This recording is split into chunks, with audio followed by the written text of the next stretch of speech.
Second on the list is my review of Inception, and I have not seen it yet. You have not, and I think you'll change your mind on the best movie of the year and best movie that you've seen in a long time with Inception. Honestly, this movie is... God, I can't even explain it. It's so fucking awesome. Are you gonna spoil the movie for me? No, and see, that's the best part. In fact, as much as you know about Inception, like, forget it, because the best way to watch it is to not know anything about it and just go in and have your mind blown. It's done by Christopher Nolan, who obviously has done the Batman films recently, Memento, and The Prestige, which are, I mean, all those movies are in my top, I don't know, 20. Me too. So, you know, there's a hallway fight scene in there that totally puts The Matrix to shame. It's not that hard to do. Really. Yeah. Well, but I mean, you remember the first Matrix, like the hallway fight scene they have, they're all like jumping all over the walls and shit like that. This, I mean, it totally just puts to shame. That kid from Third Rock from the Sun totally kicks ass. He was good in what's that? 500 Days of Summer too. Was he?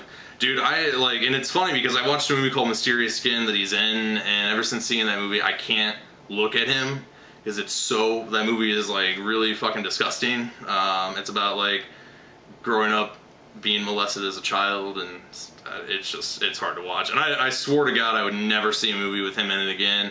And there he comes, just like fucking, you know, tagging along with Inception. So I gave him a pass, and he does an excellent job in it. DiCaprio does an excellent job.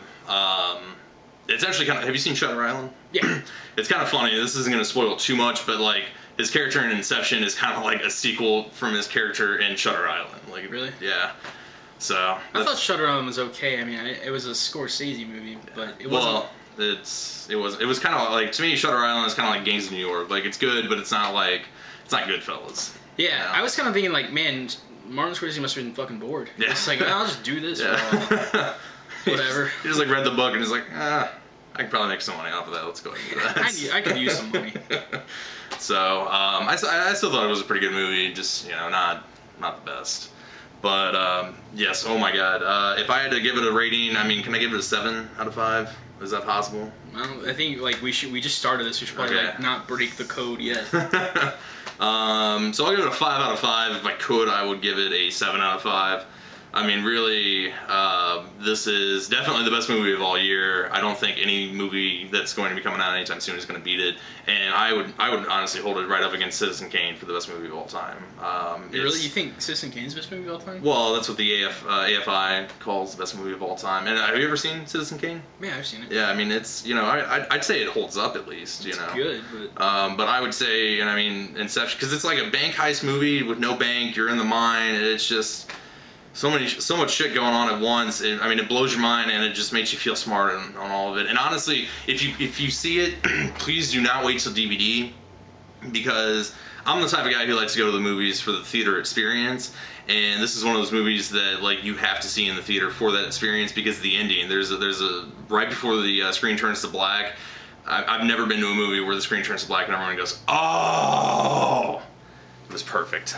Really? Yes. There was something that happened at the end of the movie? Yes, there's something that happens right before the screen turns to black, and the entire audience like moaned because it was like a big teaser. So yes, I'll have to see it. You have to see it. It's amazing. So I'm gonna stop sucking the Inception penis for a little bit. All right. So I have a question. Yes. Was it better than Memento? Yes. In fact, I actually just recently rewatched Memento. And even though that movie still holds up and it's so awesome, I'd say it definitely. I'd say it's honestly Nolan's best film thus far, beating out The Prestige. And you thought Prestige was better than Memento? I thought Prestige was better than Memento. I did. I like the story. I mean, if we're comparing, you know, the best movies of all time or best Christopher Nolan movies of all time, like I think The Prestige beats out Memento. So they're both really good. I like Memento a little bit better. Yeah. So in other words, you're definitely recommending it. Yes. Yes. Okay. Yes. No, you know what? No, I'm not. I spent this whole time. I was joking. You were just like, I love it. And I was just like, so you basically like it a lot. So definitely 5 out of 5. Please go see it. It's wonderful. I guess we're gonna. So I'm gonna stop sucking that penis, and we're gonna move into a movie that both me and Nathan have both seen. and review that, and that is Toy Story 3. Toy Story 3, the third. You know, I have a question for you. What? Okay, 3 movies, 14 years. Right. 15, I think. 15 years. Those toys still will not fucking trust Woody at all. Like, what is it gonna take to get them to trust Woody? that fucking cowboy? Nobody. Like, they're still like, oh, I don't know about that Woody. Like, he's always. We don't believe you, Woody. Andy doesn't love us. Yeah.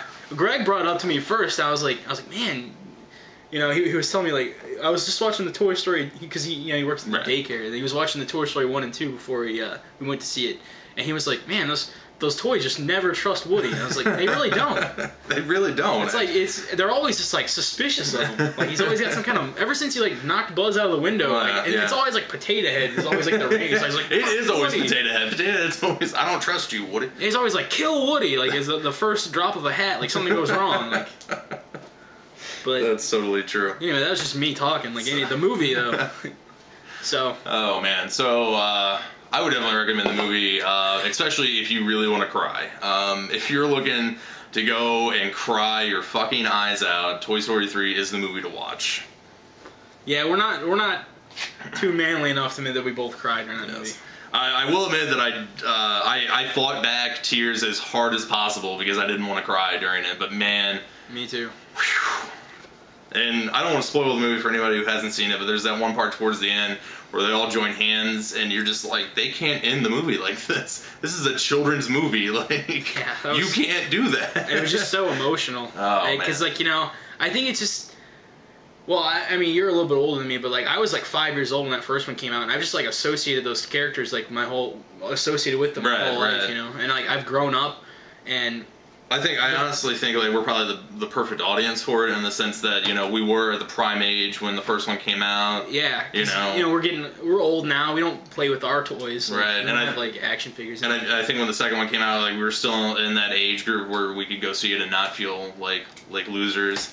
Well, I was, because it came out in '99. You would have been like 12, so you would have been like. Oh. Yeah, well, I'm pretty sure I still saw it. I don't know if I saw it in theaters, but I definitely. Obviously, I've seen it. That would be kind of weird.